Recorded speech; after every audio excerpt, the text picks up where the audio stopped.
we have conducted 6 RTM. This is the last and 7th RTM, as told by Purvi ji, that this is the last RTM on this subject, brain and mind. And we conduct the part 2 of this lecture series after pollution. So there are some senior scholars who wants to present their opinion on this subject. But this first part we are stopping here, and we will request all the senior scholars who are left are participating in the part 2 of our RTM. So with this, as Purviji told, so our first speaker will be Dr. Varsha Shah, and then followed by our 4 young scholars. So for that, I request Dr. Pratap Sancheti sir to take the session forward, please. Thanks, Dr. Anilji. Sancheti sir. We are now coming to an end to our first set of RTMs. And our first speaker today is Dr. Varsha.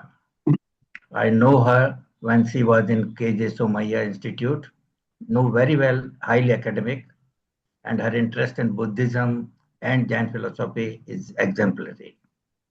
Presently, she is settled. Am I audible correctly? Yes. Presently, she is settled in the Kutch, where she is working on a big project, Jain prosopography, under the SOS, London. I request Varsha ji to please give her presentation of Mind in Buddhism. Please.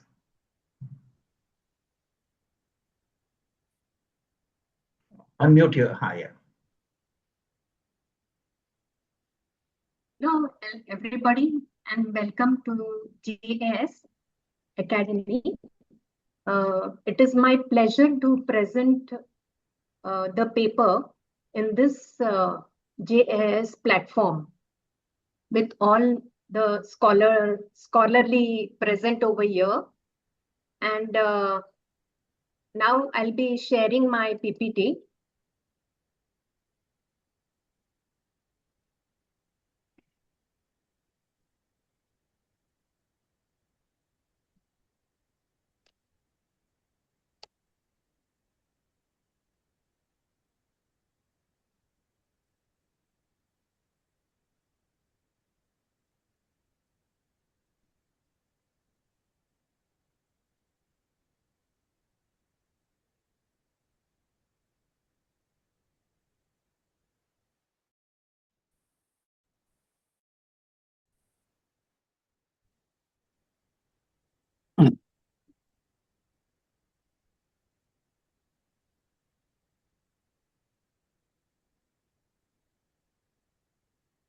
Is it visible?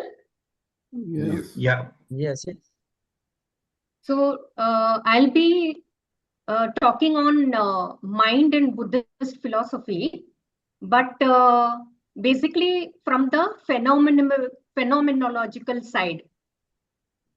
So I've restricted to phenomenological because mind has in Buddhism is very wide, and different scholars have different views. So I have restricted to some aspect. Now, with respect to Jainism and Buddhism, they are regarded as Shraman tradition, and they have certain mutual ideology, and mind and consciousness has been a dominant issue, of course, in all religion, but at the same time, it has been an issue with Buddhism. Why? Because Jainism stresses on substantiality. At the same time, Buddhism diverges from the substantiality. It focuses on non-substantiality of soul. So the why this today I'm presenting is to what is the purpose of it? Is to uncover the role of mind. And it is not just an information, but we want to bridge the gap between spiritual path and day-to-day ordinary life. At the same time, interfaith understanding, apart from academic interest, also will help due to if there is a social interaction. So in this way, we can transcendentally and achieve the ideals of mankind. Now, this in the second slide, I've shown with respect to Jainism, why it has given importance to substantiality. So, means what are the reasons? So, an empirical soul or the external world has certain common attributes like astitva, dravyatva, prametva, vastutva, and pradesatva and aguru lagutva.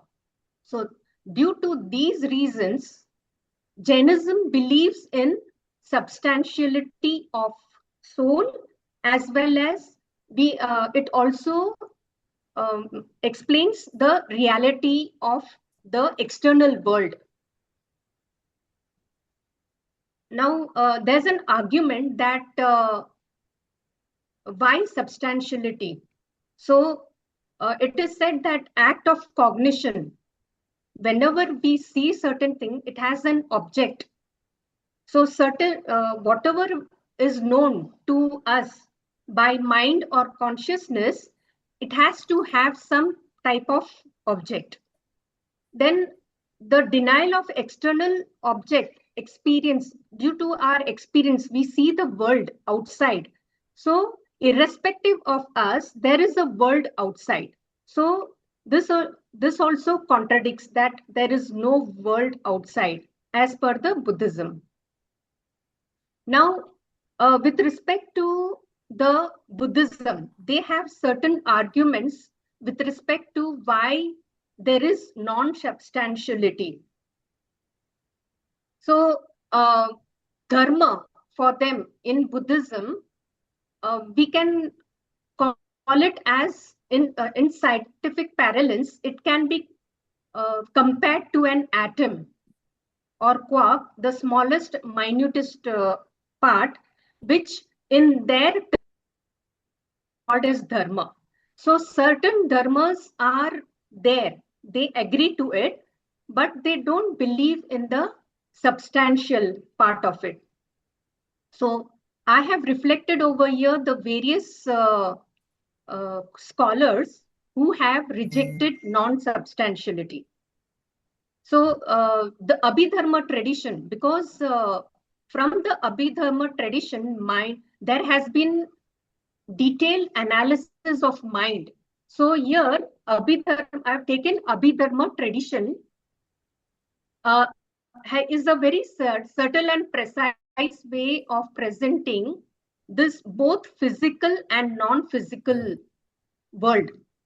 And they say that illusory appearance of externality or external world is indriya bhranti. It is just an illusion.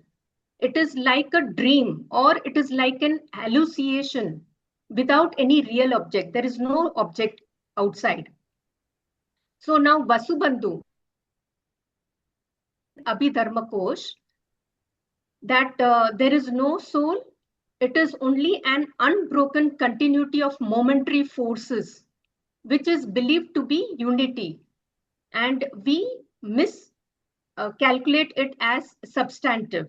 That means it has a permanent substance. Even the Santratik, they also have rejected. Then Nagarjun in Pragna Paramitya, he has also rejected Atma, and he has said that Shunyata, he has brought the concept of Shunyata, that is essenceless. Now see, in Jainism, the dravya, whatever the external world or the soul has attribute. But in as per Nagarjun, who is a Mahayanist. So he says that there is no essence, no svabhava, no essence, and therefore he calls it as Nairatma, an ultimate reality, which is Nirvana. So Nirvana is neither Pudgal Nairatma. There means there is no soulnessness, and there is a total extension of misery. So he says that total extension of misery from Swabhav Sunya is due to Swabhav Sunya and Prapanch Sunya. Prapanch is that earlier what I said, that hallucination or the Indriya Bhranti.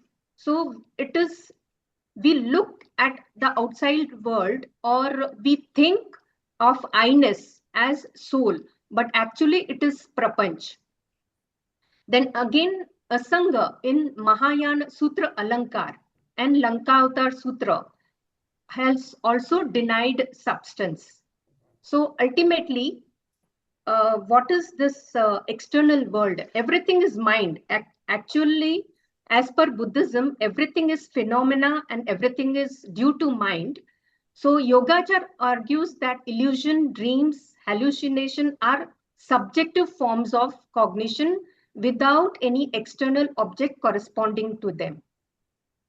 Now, there's a problem of identity because there is no substantial self. So there is a problem in identity. Then we say that if there is no soul, then what is reborn after death? Then who takes the transmigration? And what is the bearer of consciousness, or who is the bearer of consciousness? Is consciousness permanent or fleeting? So there are certain metaphysical problems with respect to identity. Now, before proceeding towards mind, one should know about Panchaskanda aggregate.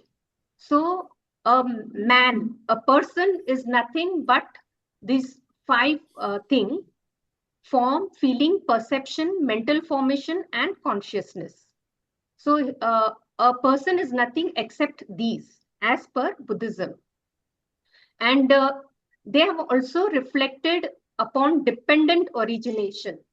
That means there is a universal law of causation which conditions the appearance or all events, mental and physical. It is known as dependent origination. So nothing happens by chance. So there has to be some perfection, and this goes on according to dependent origination. One thing follows the other, but the previous one is connected to the next one. So in this way, our birth is taking place, and why there is transmigration is all explained in dependent origination.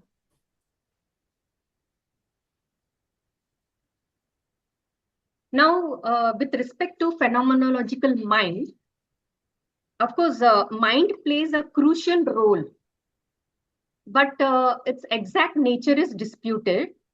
Why? Because it is generally experienced. Mental grief affects physical health, or physical brain damage alters a person's entire personality. So then one is confronted with the puzzle: are the mind and body two distinct things or fundamentally one? The Jain says. So the Jain says that soul perceives and knows the external world through the mind. So the perception made by soul are influenced by mind. But as per Buddhism, mind for them is dynamic, interdependent process rather than a fixed substance. Now, as per Dharmapal and Yuan Sang, the Buddhist philosophy of mind could be interpreted as the phenomenology, since it argues that empirical awareness opens up to be free from our own mental propensities. So what is actually we are seeing, the world is not actually the real world. The person is not a psychophysical continuum, but exists as a part of causal continuum of interdependently arising phenomena, which we have seen as pratitya samutpad. Now, the term that most generally translate mind in the Abhidharma tradition is chitta. But chitta also denotes thought. What is chitta? It is thought, and it is usually used in conjunction with mental constituent chaitya, with which it stands in a reciprocal relation. So, a chaitya always is with the chitta. It cannot, chitta cannot work independently. It has chaitya, that is mental constituent. Thus, wherever aspect of mental domain, the pure awareness, what we call as pure consciousness, something like that, pure awareness. Chaita refers to specific cognitive states such as sensation, perception, feeling, volitions, which is also reflected in Panch Skanda. These mental constituent are understood specifically as cognitive domains, ayatan, that is five indriya and man, or as sensed textures that mold our experience and give it its qualitative aspect, the phenomenal character of what it is like. That means the person with the mind. So what is exactly that person as a skanda? When Buddhism speaks about mind, it refers to every type of mental activity. So here in Buddhism, mind is regarded as manas, chitta, vijnana. So vijnana is also referred as mind. Mono vijnan we call it. So it is reflected, and they are used interchangeably. But since they are used interchangeably, that means they have the same support, same object, same activity, and same characteristic or akar. And that's why manas, chitta, vijnan are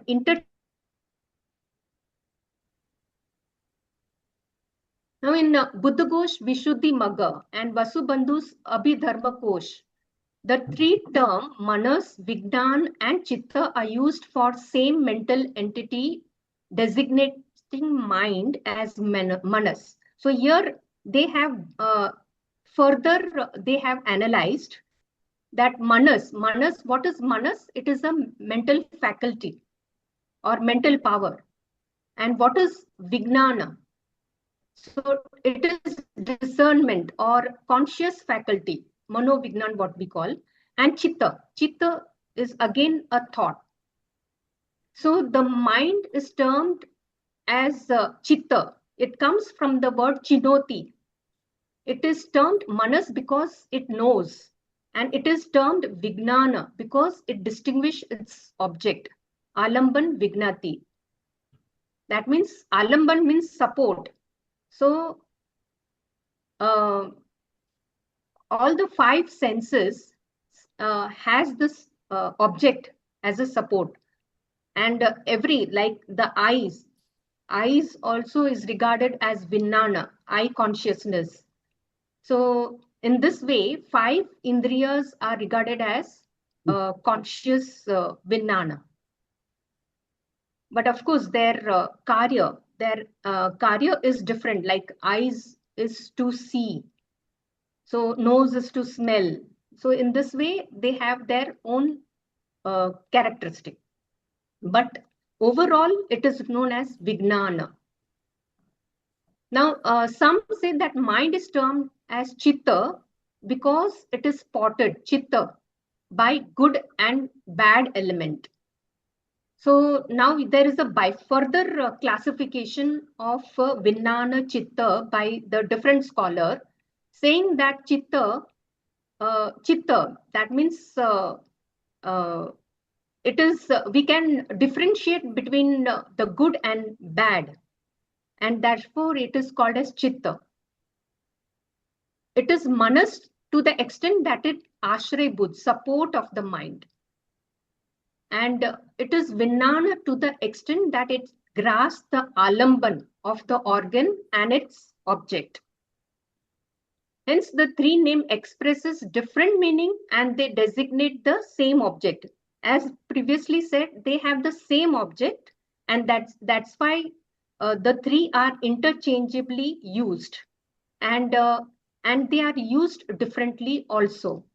Hence, these three names.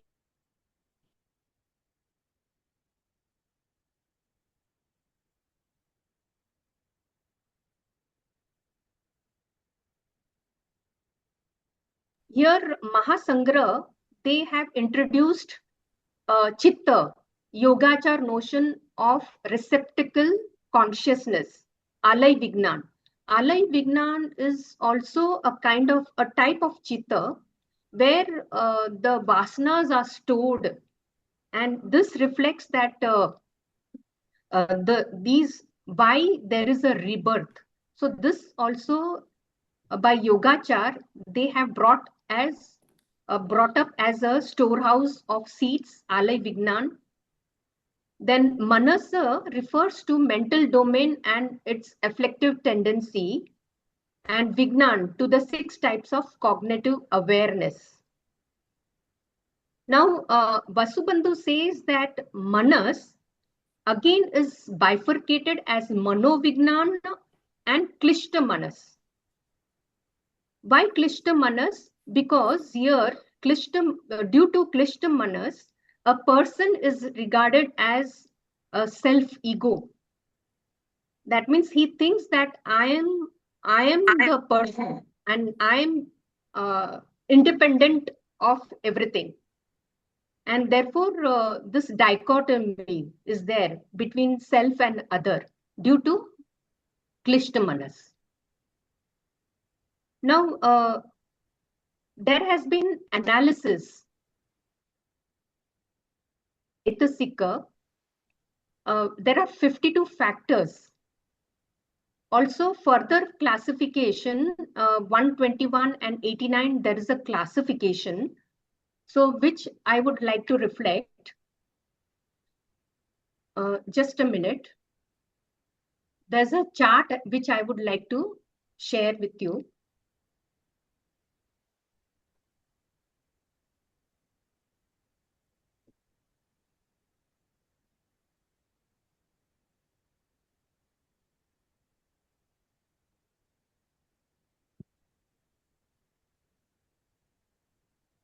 Now, here you can see 52 mental factors, and they are divided. They are divided as 7 universal mental factors. They are always there. Why universal? Because they are always there. So contact, feeling, perception, one-pointedness, life faculty, that means clinging to the life, and attention. All these are always there with us. So they are called as universal mental factors. Then other 6 occasional mental factors are there. And why it is called as occasional? Because it is not always there with us. Like universal, it is there with us. The occasional is not always there. And which are these? That is vitaka, vichara, abhimokha, virya, priti, and chanda. That means initial thought, sustained thought. That means initial thought may not be there with the universal mental factor. Sustained thought always may not be there with universal mental factors. Then energy, rapture, wish, determinations. So these 6 are regarded as occasional mental factor. Now, further, there is a division with respect to unwholesome and wholesome. That means kushala and akushala. So what are the akushala things? That means moha, delusion, shamelessness, moral fearlessness, restlessness, greed, hatred, so worry, laziness. So all these are regarded as mental factor, but they are the negative factors. And the positive factors are confidence, mindfulness, wisdom. So all these equanimity and non-hatredness.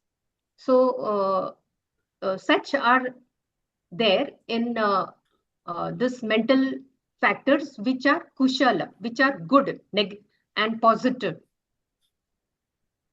So there are such 52. So always these Chaitasika is in connection with the Chitta.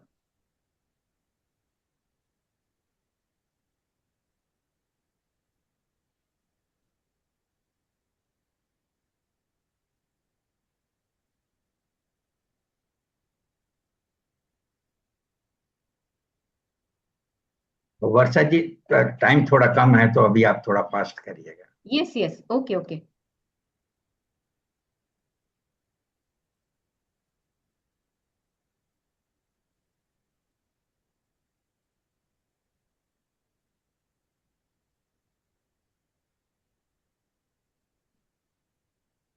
So now, when there is an analysis of Chaitasika, such 52 or 121 or 89 such factors, what is the purpose?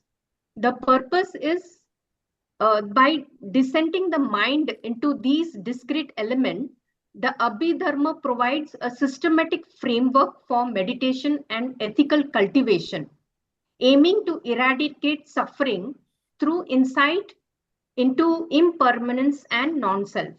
So, as per this, why these analysis is to make us understand that angriness and such mental faculty that we ponder upon. So, how can we switch to negative one?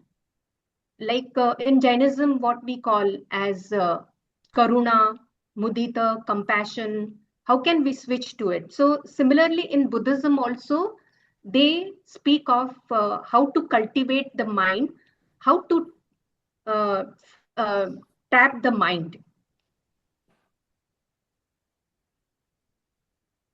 So in conclusion,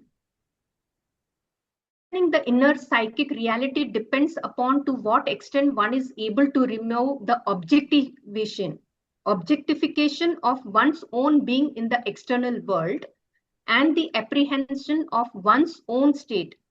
That means we are not objectified. That means we are not colored. And in what state we are. So seen in this slide, the Abhidharma categorization is a contemplative map of how experience is constructed moment by moment.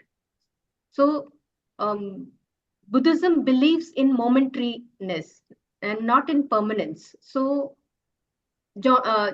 Jonathan Gannery has discussed that Klishta Manas give a sense of I-ness, first person stance, by discerning which type of chitta arise and which chaitasika invariably or occasionally accompany them. The tradition invites a disciplined observation to the mind's fleeting pattern.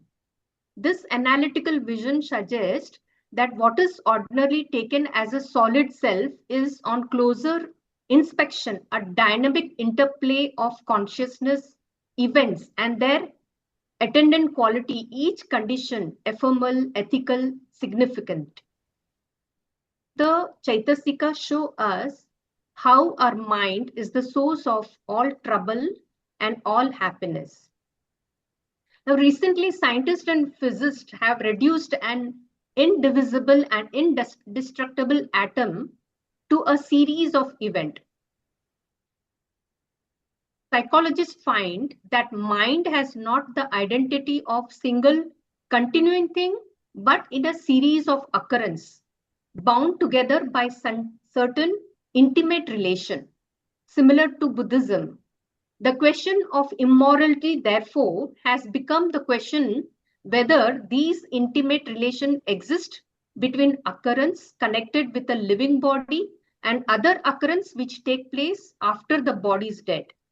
The modern science of anatomy and physiology, psychology have not directed their attention to this problem. However, on the basis of the doctrine of karma, the possibility of memory cell of past birth is accepted. As the large part of the brain has been acknowledged to be a silent and dark area, so the possibility exists that it may house the cells containing the memory of past life. So the scientists are very near to the Buddhism concept, and still, of course, they are researching. So I hope that it is a little bit uh, difficult in understanding, but I hope that y'all have understood in some form. Thank you, Varsha ji. Because explaining all these metaphysical and Chetasic takes a long time. So within 20 minutes, it's impossible. Yeah. I don't know whether how I've presented it, whether you all have understood or not. Now, I must say that you have done a wonderful effort. And we have come to know some of the points in the Buddhism which was lacking in our earlier RTMs. So you have added to that one. We wish other religions could have also been taken up by us. We will try to do later on. It's a really good one. And when I was listening to your lecture, it was quite nearer to the science and the clinical psychology. Only thing is the terminologies are different, as I used to always put it. The terminology, and so it can be guided. I am sure that people who are visiting the Dharmshala and they are, particularly the scientists, they are learning from there and how to approach the mind and other things. But where my concern comes, that Buddhism is basically centered on the dukh. Yes, Shraman tradition, even Jainism, both, and Buddhism, their foundation is coming from misery. How to overcome misery. Yeah, quite correct. So dukh is really there or not, or life is everything is bliss. I'm not very sure. Because of the shortage of the time, we will first take two short questions. Then in the end, we will be taking the bigger question schedule. Two questions, small questions, if you got. Varsha ji is there to answer it. Yes.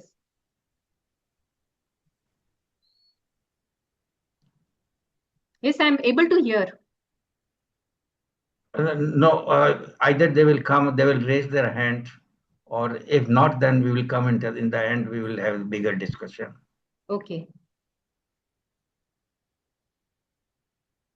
Anilji, any question on the chat box, sir? When there is no question, it means people have not understood. No, there is no question in the chat box. There is one question, maybe I can take it later, sir. One question I can take. But just mention so that we are ready with the later on. Mention the question, Paragji.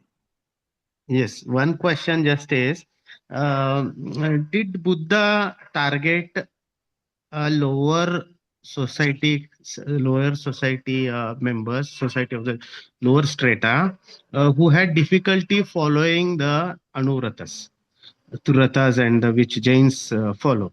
So, like fishermen or butchers or non-veg eaters, did Buddha target those people, and for them he devised this philosophy? Instead of going into the Atmavadi, he was into Anatmavadi, focusing only on the modifications of mind. This is the question. Why there is it is different? I don't think Buddha was wrong. He was correct, but it was only targeted to the lower strata. Whereas our metaphysics, Jaina metaphysics, goes more towards science and for the realistic and substantiality. Non-substantiality maybe because is it true that what I think, is it true? That was only question. Maybe you can answer it later after the Second. I Varsha can ji, if you answer got if you want. yeah, but in the brief only, please. Answer? Please answer in the. Actually, Buddhism, after Buddhism, all these years has passed. So we do not know the originality of Buddhism, which is there in the Nikayas. And there are various classes of people available. There has been discussion among the various classes, even the lower classes are there. There's a mention, but basically, why he has substantiality, that means non-substantiality, is that he didn't want people to be said that that ego aham, what we call it, that entangled. We become entangled with this aham, I-ness, ego-ness, or the big capital I. And therefore, he wanted to divert from the capital I. And of course, he has talked about Nibbana also, Nirvana, where means we have overcome over hatred and love and hatred. Like Raga Dvesh, as in Jainism, he has also spoken of it. So different Thank you. scholars have interpreted differently. So Quite as correct. you say, even the scholars have interpreted in this way also. Thank you, Varsha ji.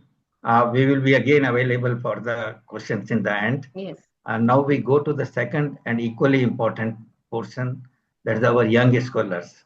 Perhaps these are the candidates who are going to take baton from us as they develop and mature. And it's our duty that we not only listen to them, give our thoughts to their learning, and also prepare them for the future. So I'll be inviting to them one by one. I'll request, because I do not know any one of them personally, so I won't be able to introduce. So just in a 1 or 2 lines, give your brief introduction and come to your presentation in that allotted time. So first I will be inviting Mr. Om Kannada. Om Kannada, please unmute yourself. Hello, sir. Am I audible? Yeah. If you got slide, you can share. Sure. Just a second. Can you put your video on? I'm sorry? Put your video on. Your audio is on, video. Sure.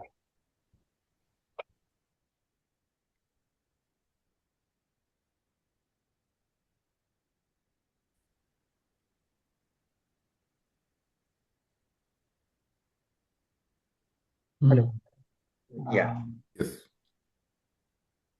Please start. Share your slides.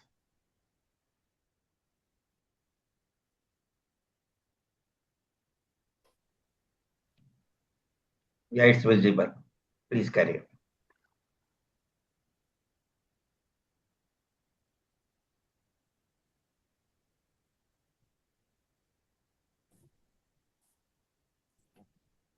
Not audible. On. Make your mic on. No. Stop sharing.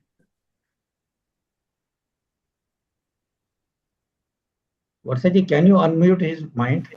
Sorry, not Varsha ji. Purvi ji, can you unmute? No, I cannot do. He himself you has cannot. to do. Yeah. Om ji, Okay, go ahead. आपकी आवाज नहीं आ रही थी. Ma'am, अब आ रही है? हाँ, Yes. अब आ आ रही है. रही है.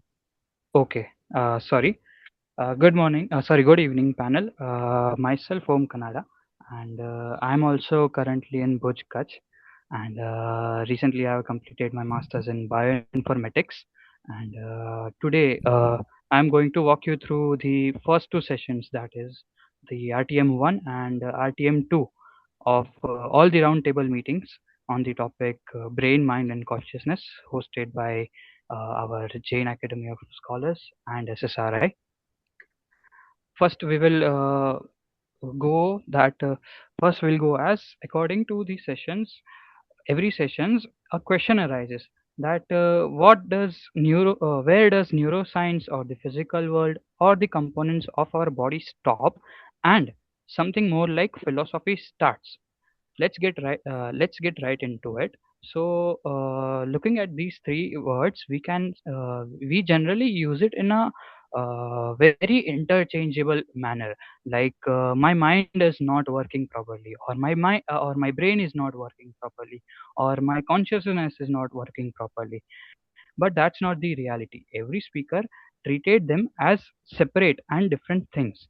Like like as you can see, brain is more like a physical organ where we can which we can see, which we can scan, or which we can measure, and etc. Where mind is more like everything, every work which brain does, like thinking, remembering, processing, etc. And then comes consciousness. Consciousness is the place where every philosopher finds like a hard problem or a difficult thing to prove, as it is not specifically a physical or a matter to be factual. It's simply that one consciousness is one's experience, or one who is experiencing everything and anything. And from now, all these slides is just people trying to answer these same question, our speakers answering these questions. Here we can see that there are two different perspectives, which is science and Jain philosophy. Science uses the bottom up approach, which is body to brain to mind to consciousness. And on the other hand, we can see Jain philosophy works on the top down approach, that is soul, which is atma, to mind to brain to body. And where our brain is just treated as a tool for consciousness, which is chetna, and not the origin of it, or not where it came from. We jumping right into the RTM number one, and which was initiated by Dr. Pratap Sancheti, who is a neurologist and the moderator of our series. He said that he sees body, brain, mind, and consciousness as single connected system which is interlinked to each other. And he gave us some core ideas about the brain is more like tool of consciousness, and not the origin, or not where the consciousness came from. Uh, I'm sorry, I'll repeat it again. Brain is just simply a tool, and consciousness is just using that tool. All right. Then he told that the mind has no physical form, but we can notice it via some via some scans, like EEGs and hormonal levels.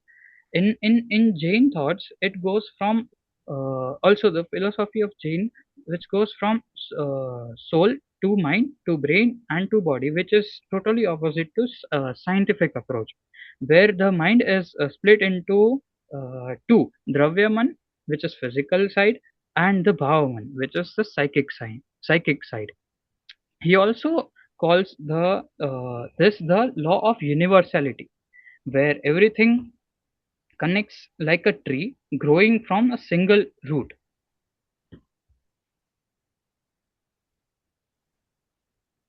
Then our first speaker from RTM1, which is Dr. NL Kachara sir, an engineer who then become a Jain scholar. He split the mind into two parts. One part which belongs to soul, and which holds memory as a symbol of the psychic mind, which is the bhavaman, and the other part is made up of subtle matter and connects to the physical mind, which is the dravyaman. His big claim that memories are not something stored in brain tissues at all, but it is more like brain simply tunes into them, like a radio picking up signals. Then and then any hard drive just saves it. He also mentioned about the free will. He also mentioned about the free will which belongs to the soul, which is Atma itself, independent to its karma. Pointing the as we can see in the table, here are some questions which are also answered differently. That is, what is the source of intelligence? Science is still unresolved in this, and the Jain philosophy says it is from soul. Another question like where is memory stored? Science cannot still properly answer that, but the Jain philosophy says it is from Bhavaman. Also, why does free will exist? Science is not able to answer that, but Jain philosophy says it's from soul's own knowing or knowledge or etc. Then our second speaker, which is Dr. Narendra Bhandari sir, who is a physicist who also helped in conceiving our India's in Chandrayaan 1 mission. And in his talk, he argues everything. He argues everything has a wave version of itself, de Broglie, Schrodinger, and we basically are living in a huge ocean of different types of waves. And talking about brain works like an antenna, picking up signals and sending signals to the universe, to the cosmos. He suggests the mind operates on a quantum level, and then his comparison on karma works like a Higgs field. The soul picks up karma the same way through passion, interacting with what he calls the Manokash field. This Manokash field. This diagram is a visualization of physical mind, which is Bhutakash, followed by the Manokash and the uh, Chittokash, which is pure consciousness. Moving forward to the round table meeting 2, where again Dr. Sancheti concluded his initial talk, and he points to the he points that the brain, which is linked to consciousness, and uh, talks about DMN, which is default mode of network, which is all made up of the prefrontal cortex, the thalamus, the limbic system, and so on. Also he showed us the iceberg model, where we are only aware about or where we are only at the tip, which is the 5 to 10 percentage is something one is actually aware of, and everything below the waterline is doing the major work, connecting Jainism to where the physical mind roughly matches the brain wiring, but the soul itself isn't the same thing.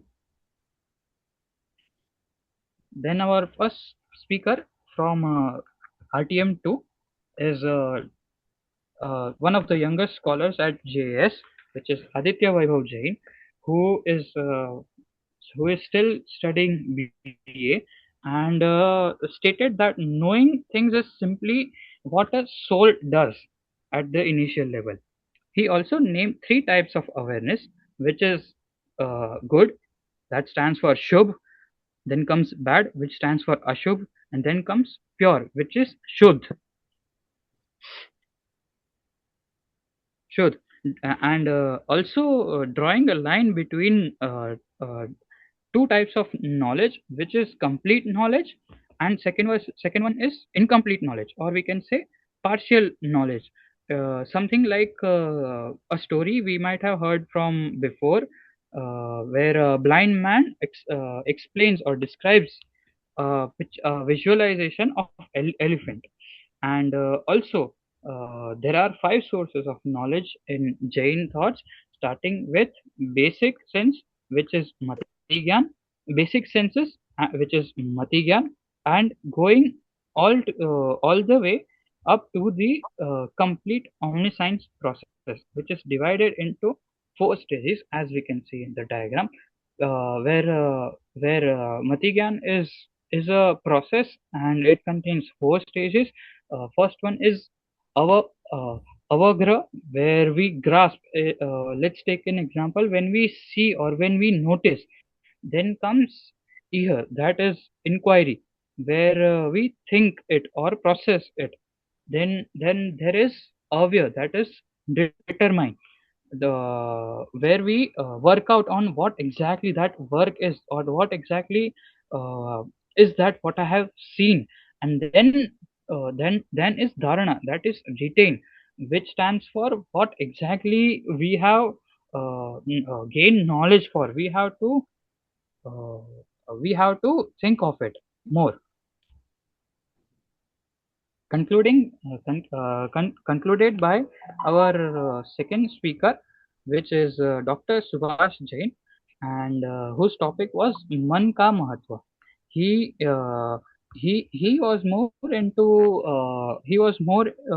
letting the Jain philosophy stay as it is, like philosophy only.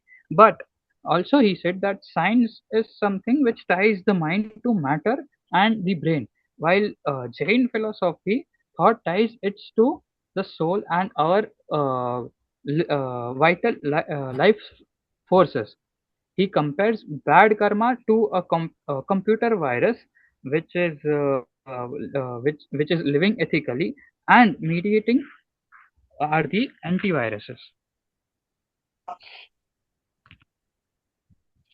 So here is the direct comparison of all the RTMs, all the two RTMs which I have mentioned. Now RTM one, which is the physical picture, and the speakers were Dr. Suncheti, Dr. Kachara sir, and Dr. Bandari sir, where everything was more focused on uh, everything was focused on the physical aspects of it, which is the antenna, quantum field, wave equations, etc. And its mostly asked question is how we actually come to know things and how much of that happens consciously. There are these different questions, but same thought line. Both both sessions, the brain or the field is treated as a tool the soul uses, but never as where consciousness actually comes from.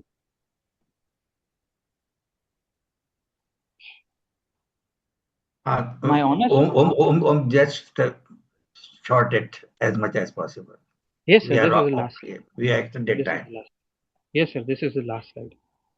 My honest wrap up will be that not everything discussed is equally solid or something which is well proven. Some things are which are currently going on research questions, and some is speculative. And before I go, I'd like to say the brain is the brain, how it produces the actual feeling of being conscious. And these theories are something which add up something very much useful to our questions, to our answers, to our existing theories, and some of what's out there in solid science, uh, which are some promising ideas and proper pure speculations. Thank you. It's a really nice one. I wish I could have listened to you for a longer period. It's a really good one. You summarized, not only summarized, you have understood the whole topic very well. That's a very good aspect. We will be taking 2 speakers at a time for the short question and answer session. So I will be inviting our other speaker, Ms. Sanjana Srikant. Yes, sir. Am I audible? Your video to be on. Yeah. I hope you can see my video. And share your slides if you got. Sure. Take out your slides. Sorry. Yeah. Thank you. Yeah, Sanjana, please do it. So, good evening, sir. Myself, Sanjana. I have done my master's in bioinformatics from Gujarat University, and today I'll be discuss about neuroscience part of the our all of the RTMs. So, the first is the what we have to understand is brain, mind, and consciousness. The main question is that neuroscience has successfully explained many aspects of brain function, like individual functions, for example, neural circuits, neurotransmitters, brain regions, and the neural networks. But it was not yet explained how the subjective experience looks like, or how uh, it happens. Like we feel a pain, we see a color. This is not something that is proven by the neuroscience still yet. So the brain, mind, and consciousness are different concepts, but they are very inseparable, as it is very important to study them together to understand the cognition, behavior, self-awareness, emotion, decision making, memory, and perceptions. So the brain is basically just a physical organ which has multiple billion neurons. So it has more than 100 trillion synapses, like the neurotransmitter signals that our brain receives. It generates the electrochemical basis on the basis of processing. The mind is non-physical part of the brain. I will not say a part, but yeah, it is a non-functional, it's a non-physical, but it is the functional side of the brain. So the activity that is performed by brain is considered as mind. It encompasses the thoughts, beliefs, feelings, and desires. Consciousness is the subjective Sorry, awareness. please change your slide. Okay. Sorry, sir. Change your slide. I think you are speaking of second or third Okay. slide. Okay. So, Slide so. Scroll uh, down. yeah. So there are the different No, parts of the. your slide has not moved. Oh. Uh, But I think Yeah, she yeah. is speaking about Now the it has first slide moved. only. Go to the second slide also. so this is the second slide. No, this is third slide. No, Yeah, no, no, now it it. is second. Yes. Yeah.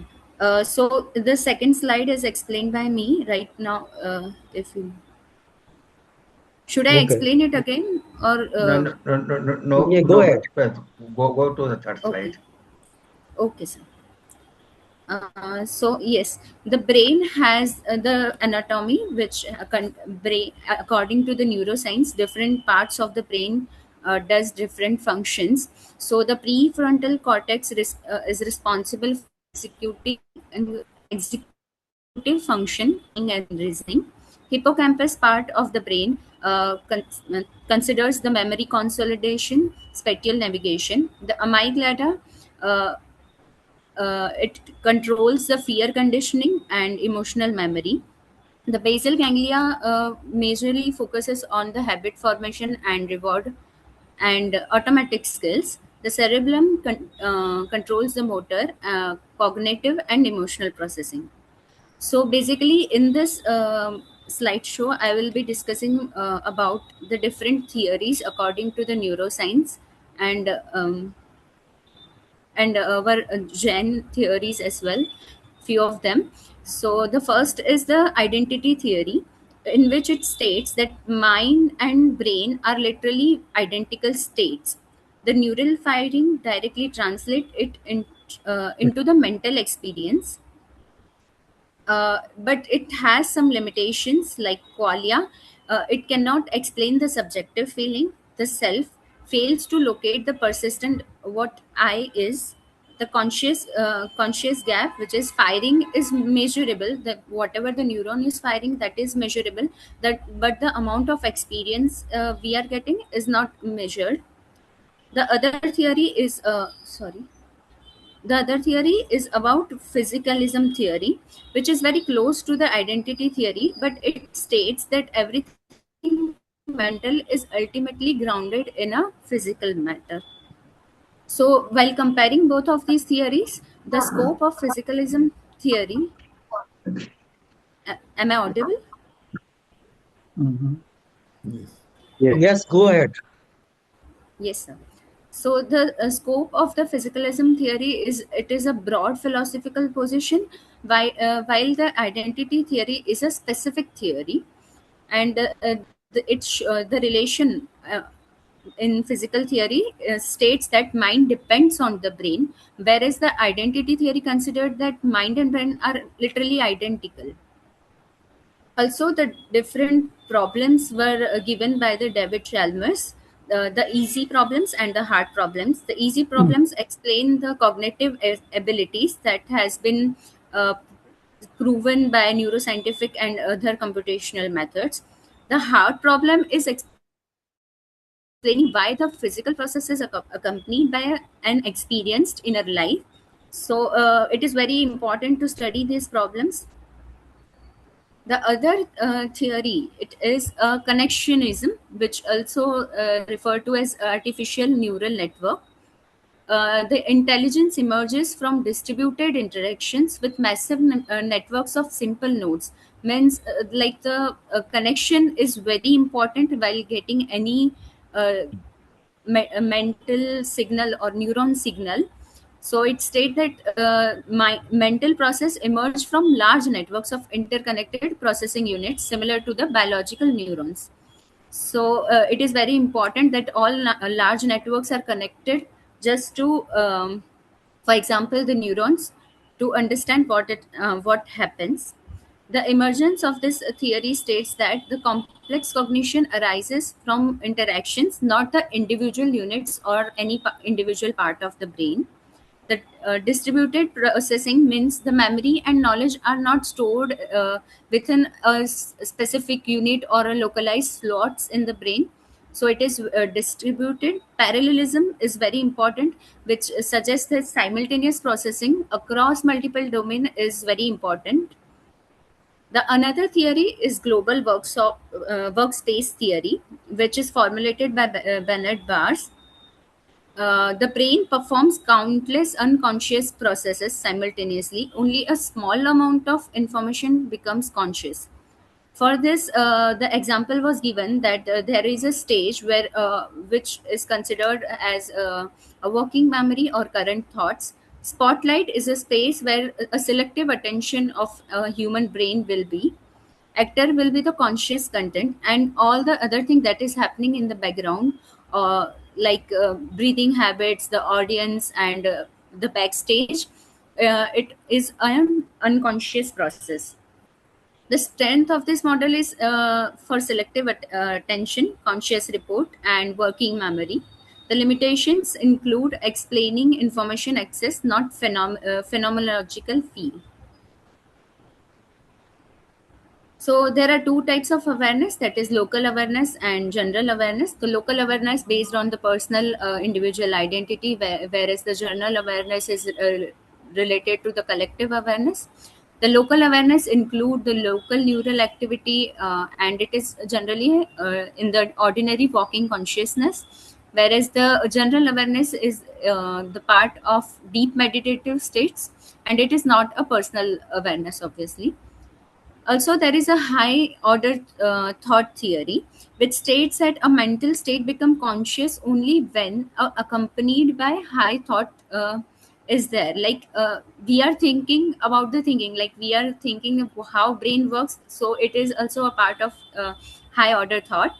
For example, the first order, I see a tree, which is unconscious perceptions. But in high order, I am aware that I am seeing tree, which makes it a conscious experience.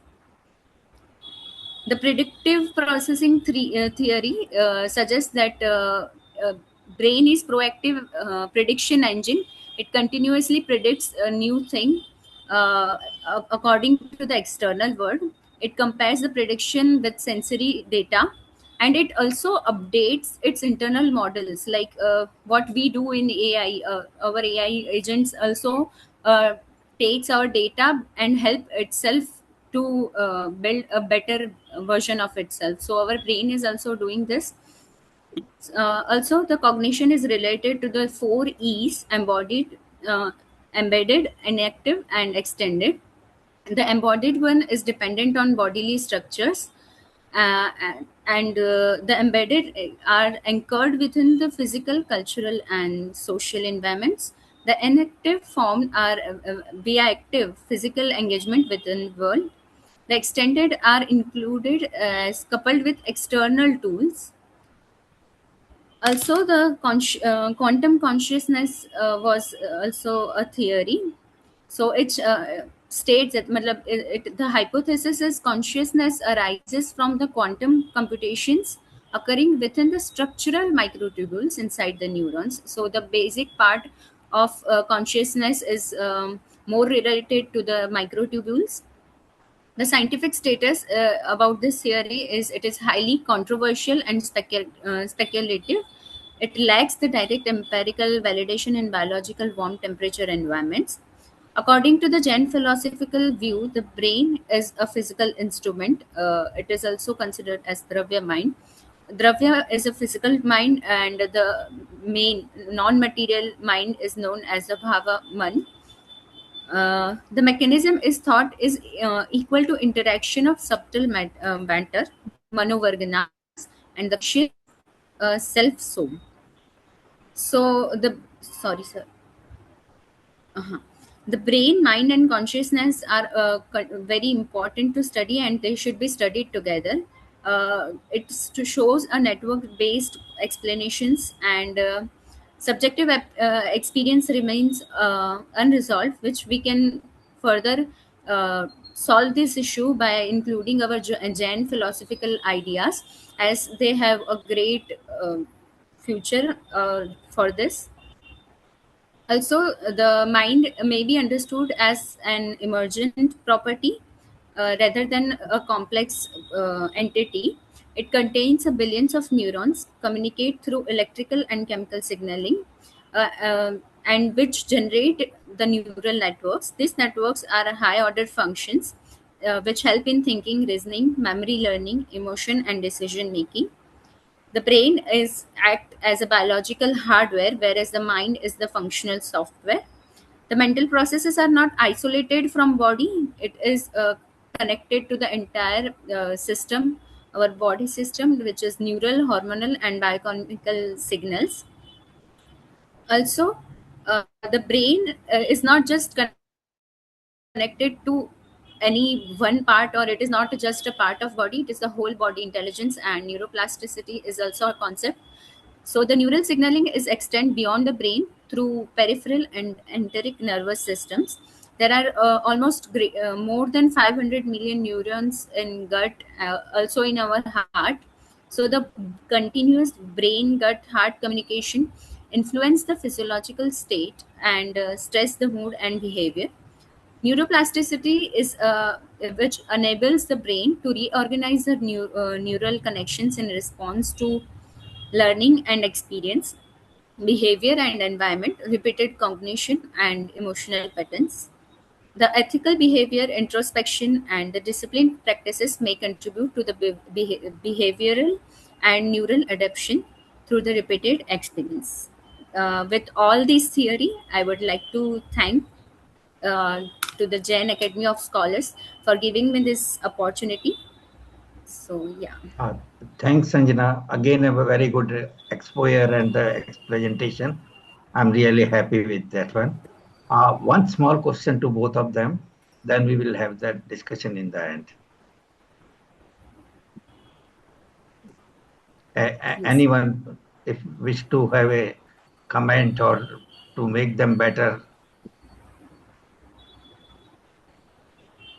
Okay, I am happy that both the speaker, young speakers, of course, Barsaji also told her, but I am talking about these young scholars. Both have done very wonderful job. Om has summarized the session one and session two nicely. I no doubt about this. And Sanya presented her this scientific part more. So really, they are very good scholars. I think we would like to bring such scholars further in front of our group, and we will like to hear from you in our Jain Academy of Scholars on any other topic you wish to speak, both of you. So you prepare your articles, presentation, and we will put in the next our Tuesday meetings. Thank you. Thank you, Sure, sir. Thank you sir. both. Thanks. Thank you both of Thank you, you sir. once again. I'll be Thank you, sir. inviting the next speaker, Miss Devi Dodiya. Sanjana, your slides you have taken? Yes, yes. Okay, Miss Devi Dodiya, is she here? Yeah, she Yes, is Yes, sir. there. yes, she is here. Yes. Yes, Please yes, share your please. slides. Yes, sir. Yeah,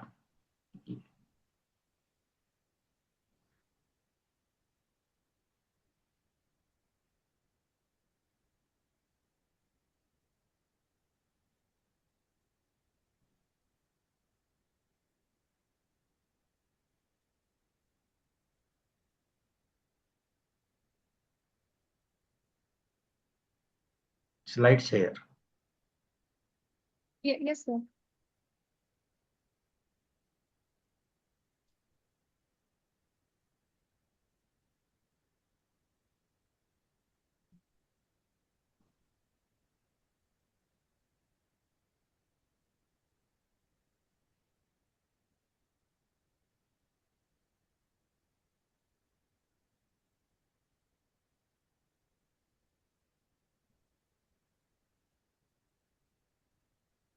Um, Not I'm able to so share? sorry, sir. Very serious. No problem. You open your slide first on the your screen and go to slideshow, share, and then Yes. slideshow.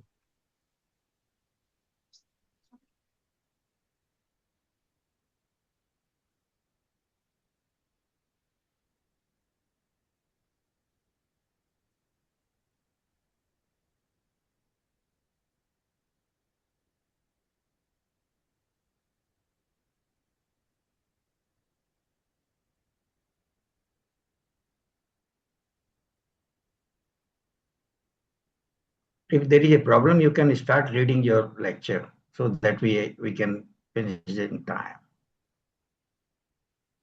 Uh, 8 minutes, sir. Okay. In the meantime, you can take Sanyam. Yeah, okay. Sanyam, are you there? Yes, he is here. Yes, please unmute and start your presentation. Hello, sir. Yes, please go. Yeah, please. RTM, put your video on. Yes, ma'am करता हूँ मैं.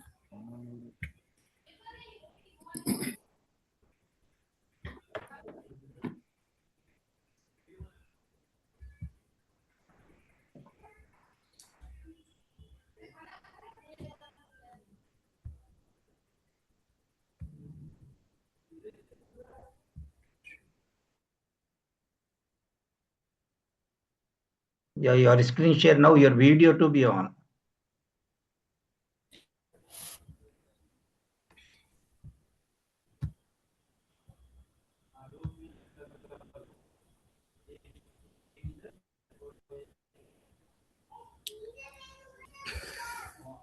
Yeah.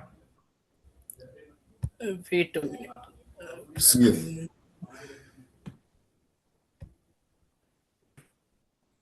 Share screen.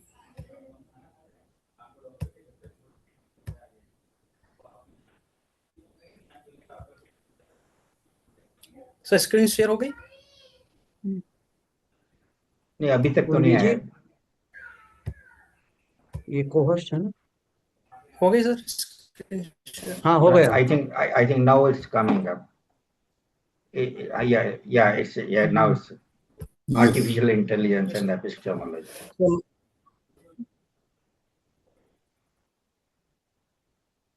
yes, sir. Myself, Sanyam. I am from Rajasthan and completed my bachelor's in chemistry, botany, and physics, and completed also master's in bioinformatics. Today, I am presenting the artificial intelligence and gene epistemology.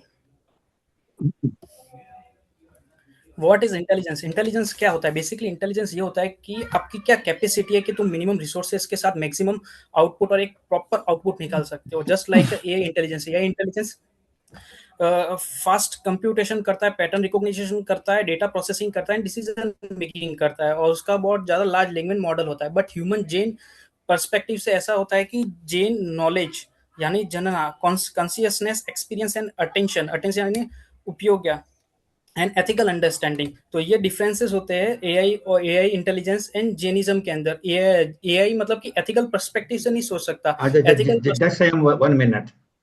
Devi, ये just put off your slides. They are coming in between. Devi, Miss Devi.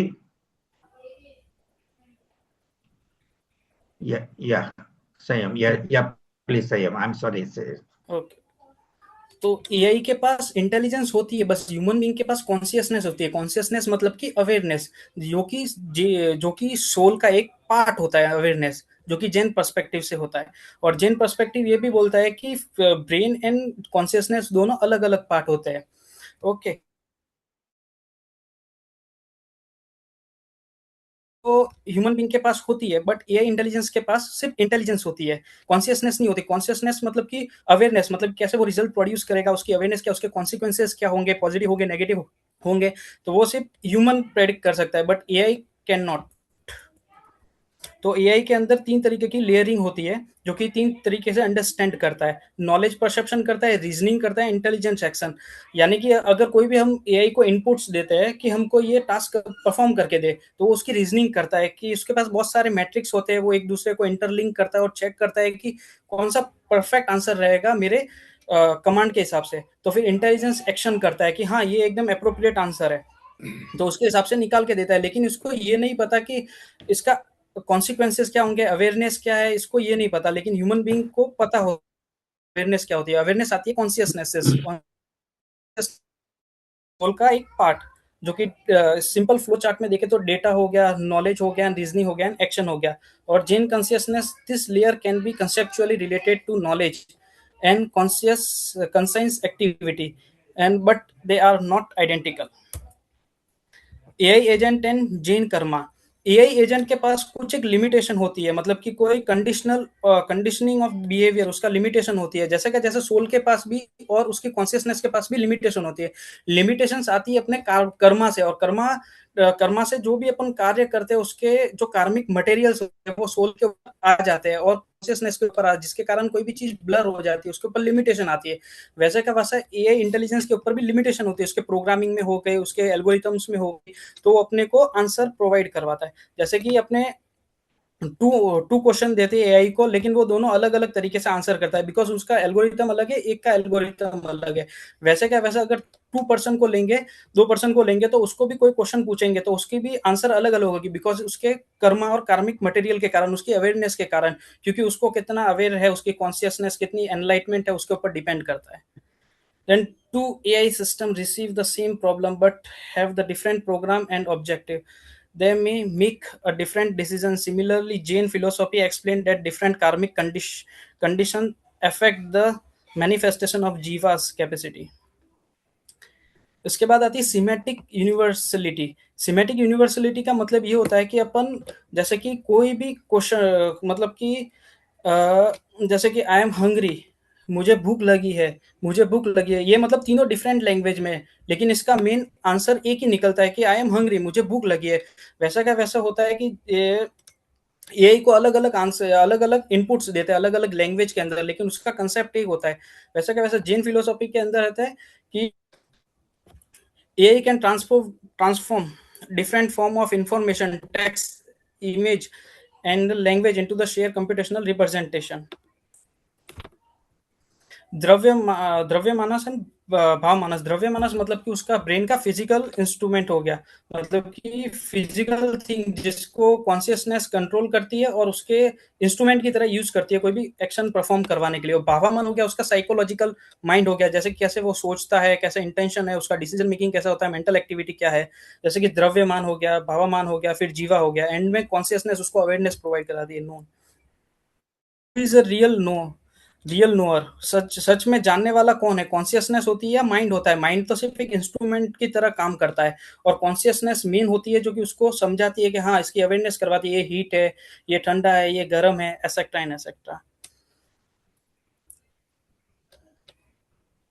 माना प्राय जनना, मतलब कि इसका मतलब ये होता है कि कॉन्शियसनेस का वो लेवल का एनलाइटमेंट जो कि डायरेक्ट नॉलेज पता चल रहा है सामने वाले के बिहेवियर के बारे में, बिना उसको बताए हुए।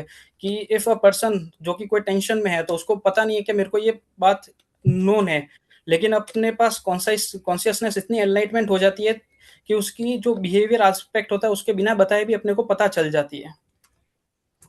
That's compare with the technology, जैसे कि ब्रेन एक्टिविटी हो गया, फिजिकल सिग्नल हो गया, इंटरप्रिटेशन हो गया, तो ये न्यूअर टेक्नोलॉजी है, लेकिन अपने मानव प्रया में mental modification and direct cognition होती है। Can AI become consciousness? AI consciousness तो नहीं आ सकती एआई के अंदर, बट उसको इस तरीके से ट्रेन किया जा सकता है कि वो एथिकल और मोरल पर्सपेक्टिव से सोच सके, क्योंकि कॉन्शियसनेस तो एक ह्यूमन बीइंग और उसके जीव और सोल का पार्ट होता है, और एआई के अंदर सोल होती नहीं है। Further, ethical agentic intelligence. Further, AI should be designed to be consider knowledge, ethics, responsibility, human welfare, non-harm, ahimsa, and wisdom.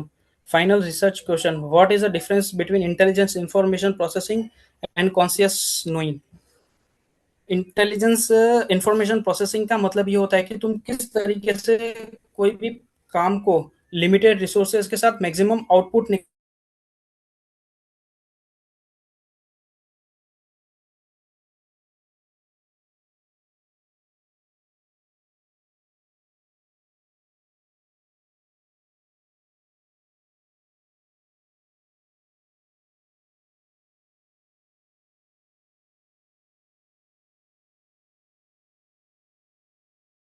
language and like an expert. Of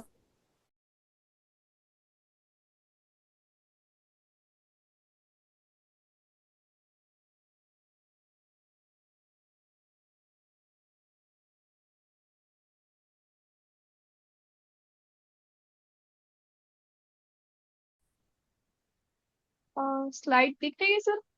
हाँ बिल्कुल दिख रही है।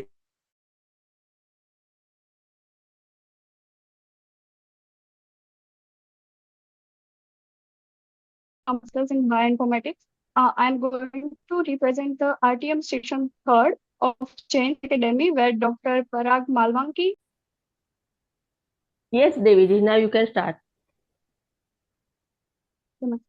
So, इस प्रेजेंटेशन में हम मेनली ये समझने की कोशिश कर रहे हैं कि what is consciousness, how we get knowledge, and जो एंशिएंट जैन कंसेप्ट है इसको हम मॉडर्न साइंस के साथ कैसे कंपेयर कर सकते हैं। सबसे पहले हम ब्रेन, माइंड और जो कॉन्शियसनेस है उस वर्ड को सिंपल वे में समझेंगे। तो जो ब्रेन है वो एक फिजिकल ऑर्गन है जो न्यूरॉन से बना हुआ है और वो इंफॉर्मेशन को प्रोसेस करता है।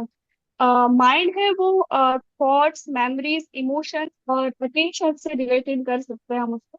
और जो कॉन्शियसनेस है उसका सिंपल मीनिंग ये है कि अवेयरनेस, मतलब कि हमें पता होना चाहिए कि हम क्या देख रहे हैं, हम क्या फील कर रहे हैं, हम क्या सोच रहे हैं, which is consciousness. Okay, for example अगर मैं कोई चीज को देख रही हूँ तो मेरा जो ब्रेन है उस चीज को देख रहा है कि मुझे आई के थ्रू मेरे को वो इंफॉर्मेशन मिल रही है। मेरा जो माइंड है वो इस चीज को प्रोसेस कर रहा है कि मैं कुछ देख रही हूँ। और अवेयरनेस मुझे उस चीज को समझ अवेयर करता है कि हाँ मैंने वो देखा। सो यहाँ एक इम्पोर्टेंट क्वेश्चन ये आता है कि क्या कॉन्शियसनेस ब्रेन से प्रोडक्ट प्रोड्यूस होता है या सिर्फ ब्रेन कॉन्शियसनेस को एक्सप्रेस करने का एक इंस्ट्रूमेंट है। सो न्यूरोसाइंस ये कहता है, न्यूरोसाइंस में ब्रेन कॉन्शियसनेस को स्टडी किया गया है और जैनिज्म में ये कंसेप्ट दिया गया है कि जो कॉन्शियसनेस है वो सोल का एक फंडामेंटल प्रोडक्ट है ऐसा। ओके, अब हम कॉन्शियसनेस का इवोल्यूशन समझते हैं कि इसमें 4 स्टेज में एक्सप्लेन किया गया है कॉन्शियसनेस का इवोल्यूशन। फर्स्ट है इंस्टिंक्टिव। इस स्टेज में बिहेवियर मेनली सर्वाइवल और बायोलॉजिकल रिएक्शन पे डिपेंड करता है। सेकेंड, जैसे कि अगर हम कोई गर्म चीज को टच कर रहे हैं तो हम सडनली वहां से अपना हाथ हटा लेते हैं, मतलब कि डायरेक्टली उस पर रिएक्ट करते हैं।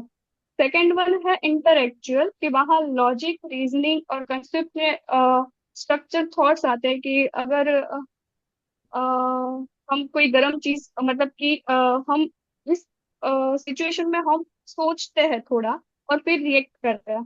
तो third one is a spiritual stage. यहाँ हम पर्सन अपने आप को डीपली समझने की कोशिश करते हैं कि और कॉन्शियसनेस डीपर क्वेश्चन के बारे में भी सोचते हैं। और third one is elongated, sorry fourth one is elongated stage, जहाँ जैन फिलोसॉफी में इस इसे मोक्ष और अनऑब्स्ट्रक्टेड नॉलेज का आइडिया से कनेक्ट किया जा सकता है। जैसे नीचे जैन फ्रेमवर्क दिया है कि Karma, rebirth, purification and liberation.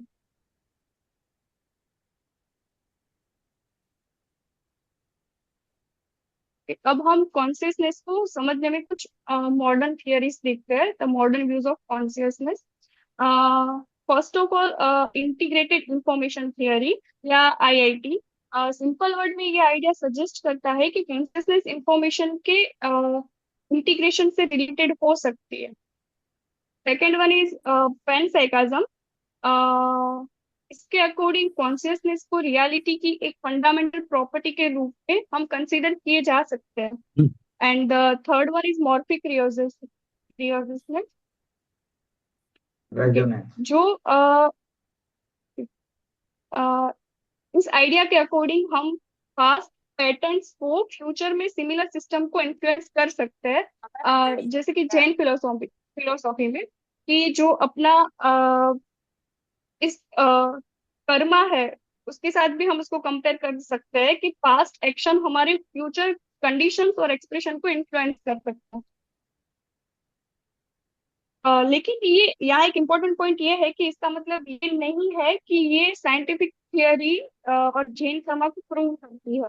ये सिर्फ कंसेप्चुअल कंपैरिजन है, साइंटिफिकली ये अभी प्रूव नहीं हुआ है।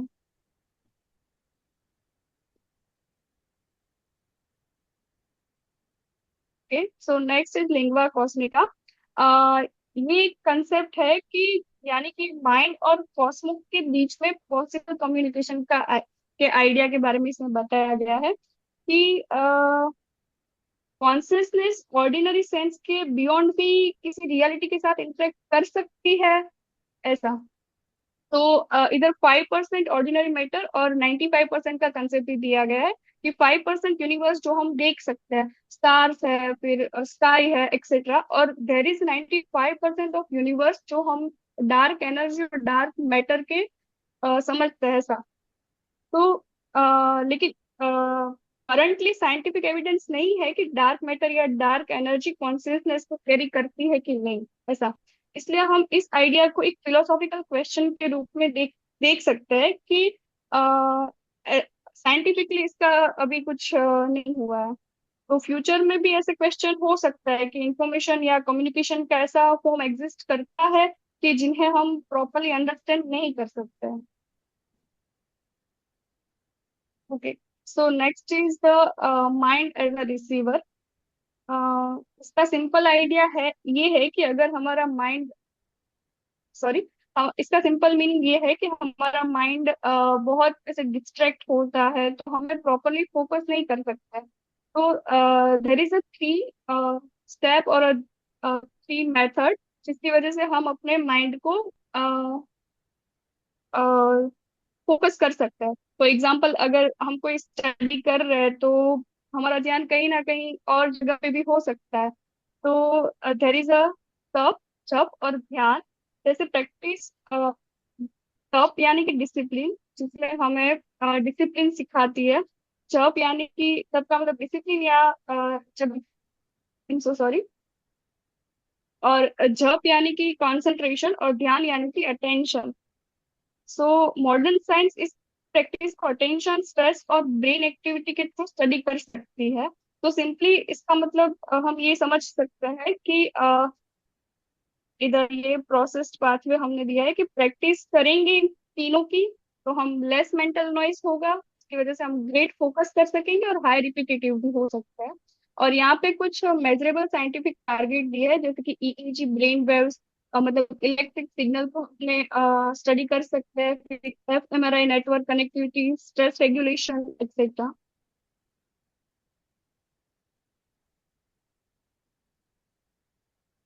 Next is from information to knowledge. It is a interesting topic. There is a माटी झरना। इसमें नॉलेज को फोर स्टेज में एक्सप्लेन किया गया है: अवेग्रा, ईहा, अवया एंड धराहा। अवग्रा मीन्स की इनिशियल धारणा। अवेयरनेस कि हम किस, सॉरी, यस, धारणा। Okay, yes, last. Okay sir. अवेग्रा यानी कि हम किसी चीज को इनिशियली अवेयरनेस है, मतलब कि हम किसी चीज को नोटिस करते हैं। एग्जाम्पल के मुझे कुछ चीज दिख रही है तो वो इनिशियल अवेयरनेस है मेरी। ईहा यानी कि इंक्वायरी, अब मैं सोचती हूँ कि वो चीज क्या है। अवया यानी कि डिटर्मिनेशन, कि अब मुझे समझ में आ गया है, मैं किसी चीज को देख रही हूँ तो मुझे समझ में आ गया है कि वो क्या है।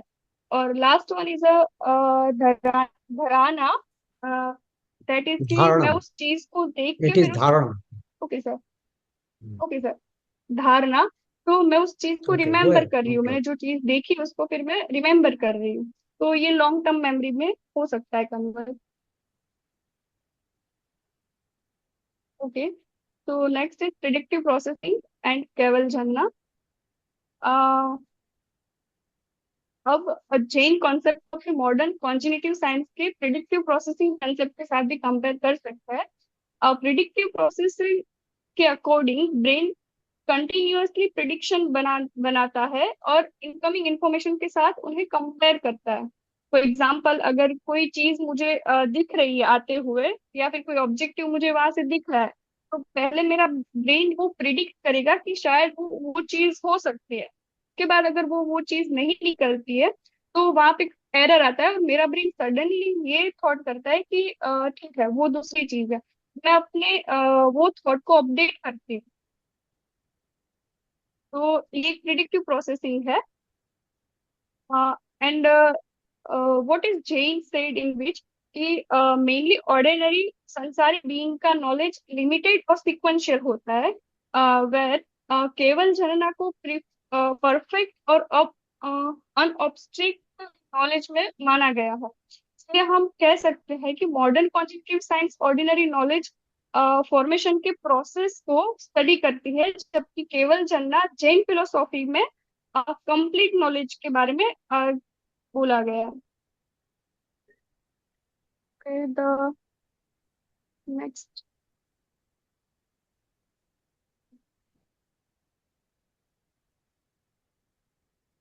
so finally, I conclude the Jain philosophy और मॉडर्न साइंस कॉन्शियसनेस को डिफरेंट पर्सपेक्टिव से देखा जा सकता है। जैन फिलोसॉफी कॉन्शियसनेस की नेचर और पॉसिबिलिटी को एक्सप्लोर करता है, while न्यूरोसाइंस और कॉन्जिटिव साइंस ब्रेन और कॉन्जिनिटिव के मैकेनिज्म को स्टडी करता है।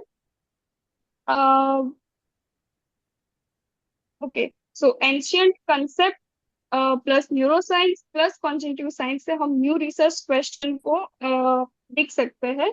लेकिन इनका गोल ये प्रूव करना नहीं है कि जैनिज्म और मॉडर्न साइंस सेम है। गोल ये समझना है कि इन दोनों में सिमिलर क्या है, डिफरेंस क्या है, और हम साइंटिफिकली उस आइडिया को टेस्ट कर सकते हैं। So thank you. Thank you, Devi. Excellent presentation, and you have put it in a language which we can understand. It's not the common language which you were listening so time, and you have put it everything. And in fact, not you, all the four our new colleagues, they have put it in that way. In fact, we are today lucky to first listen on the Buddhism, and then to all four of you. It was really a treat for us. Thank you. Now, short questions, please, as the time is short. So the short questions, and please encourage them by your queries. All five speakers today, please have your video on and the audio on. And any comments?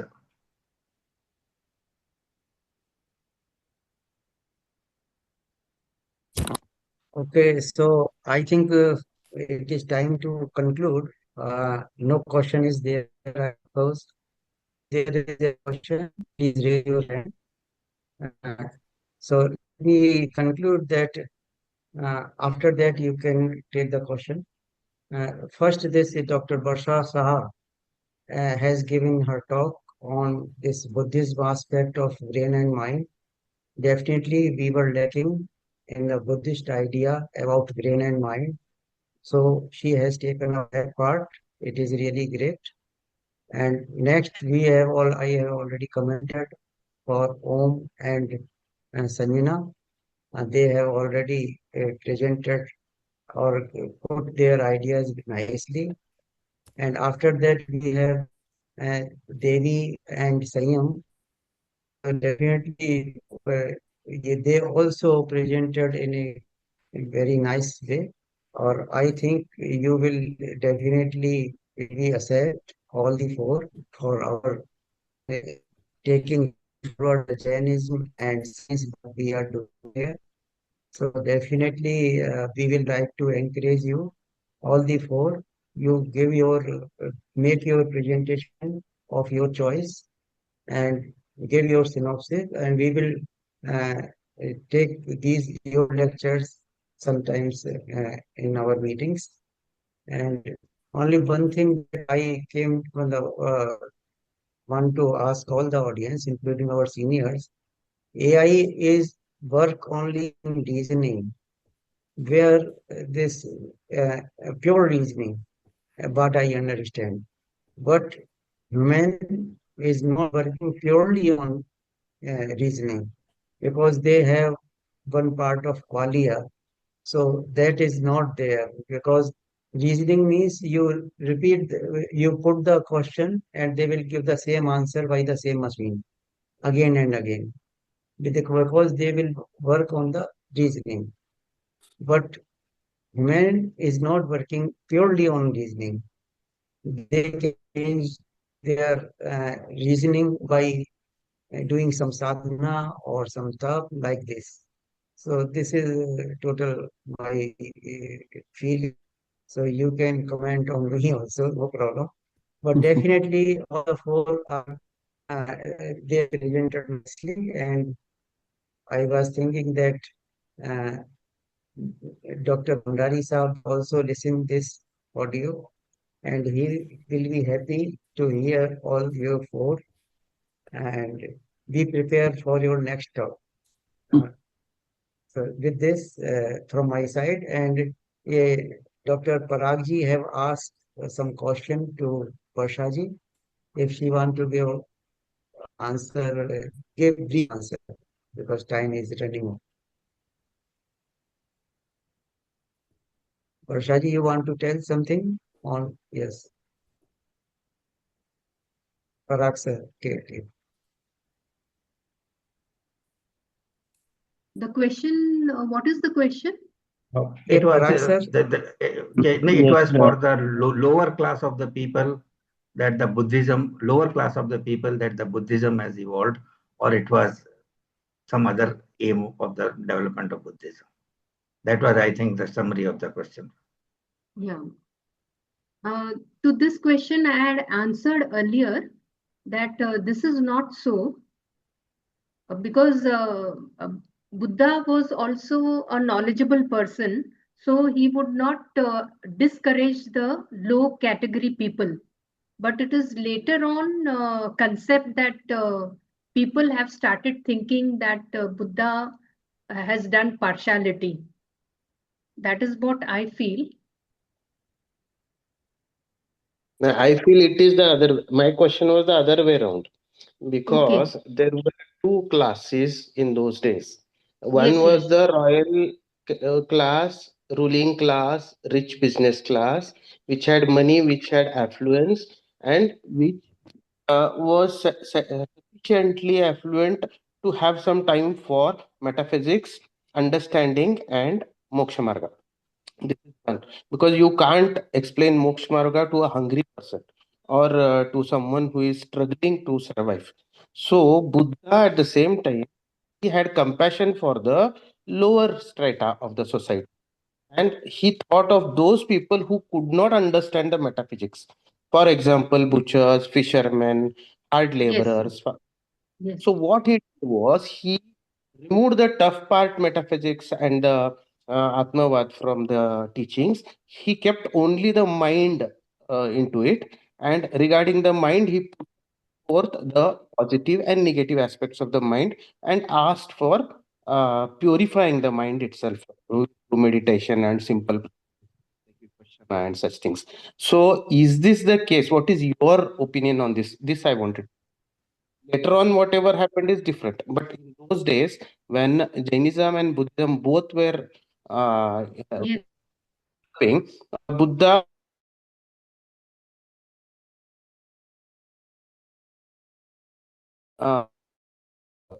rich class. बुद्धि का जागृति नहीं हुआ था in the lower strata of the society. So was this theory which See, during that 5th century, 5th and 6th century, when Mahavir was present and Buddha also was present, there were other thinkers also. There was Niyativadi, then there was Shashta, who believed in, although they were called as Shramans, but there were different thinkers at that time. So there was Sanjay Belatiputta. So there were six philosophical thinkers who were thinking themselves as Tirthankar, because Tirthankar at that time was very common for the great acharyas. So everyone was thinking as themselves as Tirthankar, and everyone was preaching differently. So different thinking you get in the 5th, 6th century during the period of Mahavir. Because Niyativad again focused on determinism. Then, then there was this Prakud Katyayan, who focused on only seven substance. That means only seven substance are permanent. The rest are all flux. Then there was another thinker like Buddhism who was thinking on flux rather than on substance. So many thinkers were there at that time. And the good part of the Shraman was that they accepted all the different thinking.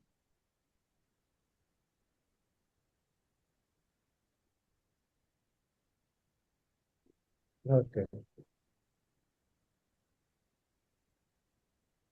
So, any other question, Sinchari sir? हाँ रमेश जी भाई साहब. जी sir, मेरा सबसे question ये है कि हम यहाँ से लेते हैं ब्रेन, माइंड, कॉन्शियसनेस, यहाँ तक हमने बात की.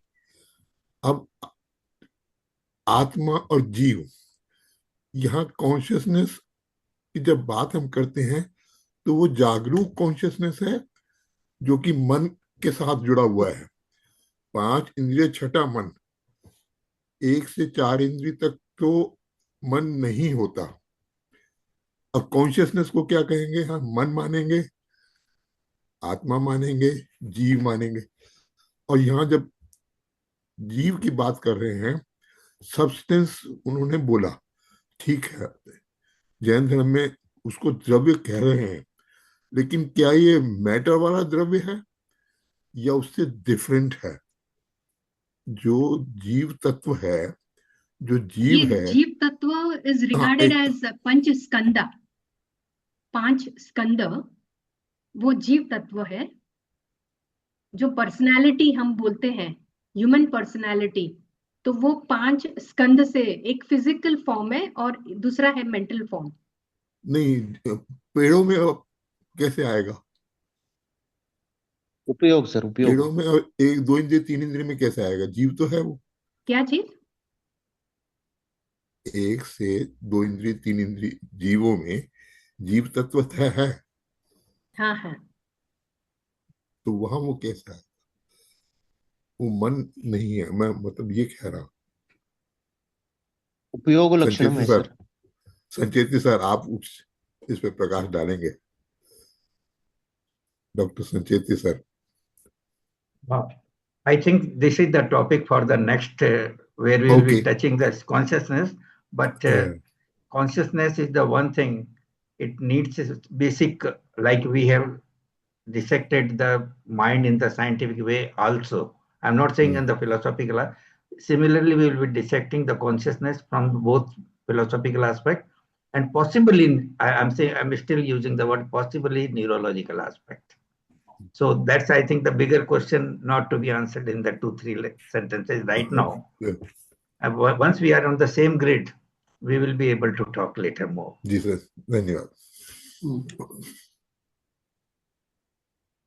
So, with this, thank you very much, all the listeners, audience, speakers, for their participation in this our seminar come RTM.